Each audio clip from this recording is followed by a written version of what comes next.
Assalamualaikum warahmatullahi wabarakatuh. Perkenalkan, nama saya Celia Oktavolia Andini, NPM A1A01968, Prodi Pendidikan Bahasa dan Sastra Indonesia dari kelas 3B. Baiklah, di sini saya akan menampilkan video presentasi dengan tema pendidikan di masa pandemi. Dan yang akan saya bahas yaitu ketidakefektifan pembelajaran daring. Dapat kita lihat seperti gambar di atas, pada masa pandemi COVID-19 ini, segala kegiatan di sekolah dialihkan ke media pembelajaran daring guna mencegah penyebaran COVID-19. Pembelajaran daring itu sendiri merupakan pembelajaran yang dilakukan secara online, menggunakan aplikasi pembelajaran maupun jejaring sosial.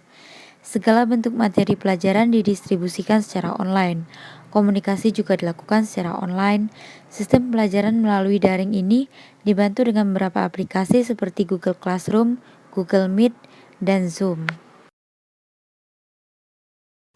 Adapun alasan atau penyebab pembelajaran daring dinilai tidak efektif.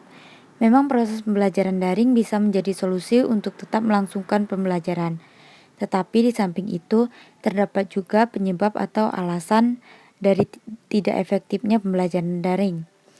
Satu yaitu kuota terbatas. Aplikasi seperti Zoom sangat banyak memakan kuota, sehingga tidak sedikit siswa yang mengeluh dan tidak mengikuti pelajaran karena tidak adanya kuota. Yang kedua, adanya masalah jaringan atau sinyal buruk. Hal tersebut adalah salah satu permasalahan utama bagi siswa yang menyebabkan ketidakefektifan dalam pembelajaran. Karena adanya jaringan yang buruk, banyak sekali siswa yang ketinggalan informasi dari guru. Kemudian yang ketiga, banyaknya gangguan. Banyak gangguan di rumah ataupun di lingkungan siswa saat melakukan kelas online atau Zoom pada saat pembelajaran. Yang keempat, yaitu fasilitas pembelajaran. Fasilitas pembelajaran daring menjadi salah satu alasan mengapa pembelajaran online dinilai tidak efektif. Dalam pembelajaran daring, tidak semua anak sama dalam hal kepemilikan fasilitas mengingat keadaan ekonomi di Indonesia yang sangat beragam. Bagi mereka yang keadaan ekonomi orang tuanya baik, fasilitas handphone ataupun laptop tidak menjadi masalah yang besar. Namun bagaimana mereka yang keadaan ekonomi orang tuanya tidak baik? Tentu saja ini menjadi kendala yang besar. Selanjutnya, siswa sulit memahami materi. Karena keterbatasan pemberian materi dari tenaga pengajar dan para siswa juga terlalu santai dalam mengikuti pembelajaran, sehingga menyebabkan siswa sulit memahami materi yang diberikan oleh guru. Kemudian, yang keenam yaitu guru yang masih buta internet.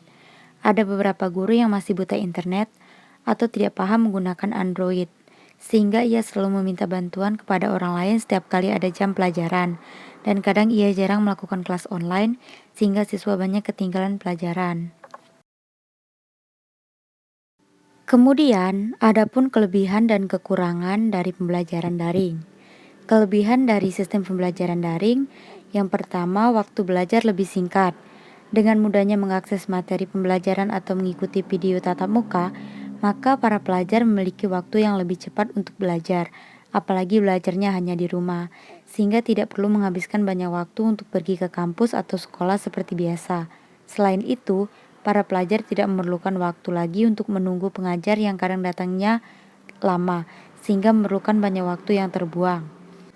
Kemudian yang kedua yaitu pendidikan Indonesia lebih maju. Dengan adanya sistem belajar seperti ini, setidaknya pendidikan Indonesia lebih maju walaupun sedikit. Salah satu kemajuannya yaitu pendidikan Indonesia sudah bisa memanfaatkan teknologi yang ada dan cara belajar pendidikan di Indonesia lebih bervariatif dengan adanya belajar online. Kemudian yang ketiga, siswa bisa mengembangkan diri. Belajar online yang tidak memakan waktu banyak dapat membuat pelajar bisa mengembangkan diri pada hal lain, seperti membaca, menulis, atau menggambar. Dengan begitu, para pelajar tidak hanya sekedar belajar saja atau mencari ilmu saja, tapi bisa mengembangkan bakat dan potensi yang dimiliki. Kemudian, adapun kekurangan dari pembelajaran daring yaitu yang pertama, tugas-tugas menumpuk. Meski belajar di rumah, para pelajar tidak bisa hidup tenang karena harus menghadapi tugas-tugas yang diberikan oleh pengajar. Waktu di rumah dihabiskan untuk mengerjakan tugas-tugas yang menumpuk. Para pengajar memberikan tugas agar para pelajar tetap mendapat nilai dan materi pembelajaran. Yang kedua, menghabiskan banyak data, internet atau kuota. Para siswa yang biasanya membeli paket internet sebulan sekali, kini bisa membeli paket internet 2-3 kali dalam waktu sebulan. Selain itu, yang memakai WiFi juga berpengaruh karena batas internet yang sudah ditentukan mengalami pemakaian berlebihan. Ditambah kadang WiFi bermasalah entah dari perusahaan atau kesalahan jaringan. Yang ketiga yaitu materi pembelajaran sulit didapat. Sistem belajar online memang lebih menghemat waktu, tapi belum tentu belajar online lebih efektif dalam penerimaan materi pembelajaran bagi para pelajar. Banyak yang mengeluhkan cara belajar online hanya memberikan tugas-tugas yang menumpuk. Selain itu, kondisi dalam rumah yang kondusif mungkin bisa membuat seorang menerima pelajaran atau tidak. Jika kondusif, mungkin akan lebih mudah menerima pelajaran. Tapi seandainya rumah kurang kondusif, para pelajar akan kesulitan menerima pelajaran. Yang keempat, adu pendapat yang sulit. Jika di sekolah atau di kampus ada sesuatu yang sulit dimengerti atau terjadi perbedaan pendapat, mungkin akan lebih mudah didiskusikan. Namun dalam hal belajar online akan terasa sulit berdiskusi dengan teman maupun guru ataupun dosen. Dari beberapa permasalahan serta kelebihan dan kekurangan daring, selanjutnya adapun solusi atau cara mengatasi ketidakefektifan dari pembelajaran daring tersebut. Yang pertama yaitu mengikut sertakan peran orang tua di dalamnya. Salah satu yang dapat dilakukan oleh orang tua yaitu memantau pelajaran yang dipelajari oleh anak, memantau grup WhatsApp dan melihat tugas-tugas yang diberikan guru, sehingga tidak ada tugas yang tertinggal dan orang tua juga dapat mengulas kembali pelajaran yang diberikan guru. Yang kedua, pertemuan murid 1 minggu sekali. Sekolah berusaha mengurangi atau mengatasi sedikit demi sedikit masalah ketidakefektifan pembelajaran daring, yaitu dengan cara guru 1 minggu sekali menyuruh anak murid datang ke sekolah untuk mengumpulkan tugas-tugasnya dengan tetap menerapkan memakai masker dan jaga jarak. Itu pun orang-orangnya dibatasi atau tidak langsung satu kelas. Anak-anak juga ditanya mengenai materi yang tidak dipahami dan diberi waktu untuk berdiskusi dengan gurunya. Kemudian pada saat ujian anak-anak diharuskan ke sekolah, tetapi ditentukan jam-jamnya dan dibatasi orang-orangnya atau bisa dikatakan berkelompok. Dalam satu kelompok bisa berisi 5 sampai 7 orang. Yang ketiga yaitu berusaha mencari jaringan internet yang baik.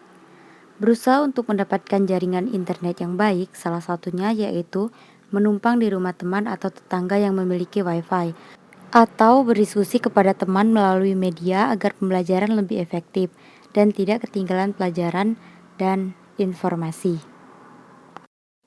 Itulah penyebab atau alasan, kekurangan serta kelebihan dan solusi untuk mengatasi ketidakefektifan dari pembelajaran daring. Sekian penjelasan dari saya. Apabila ada salah kata saya mohon maaf. Wassalamualaikum warahmatullahi wabarakatuh.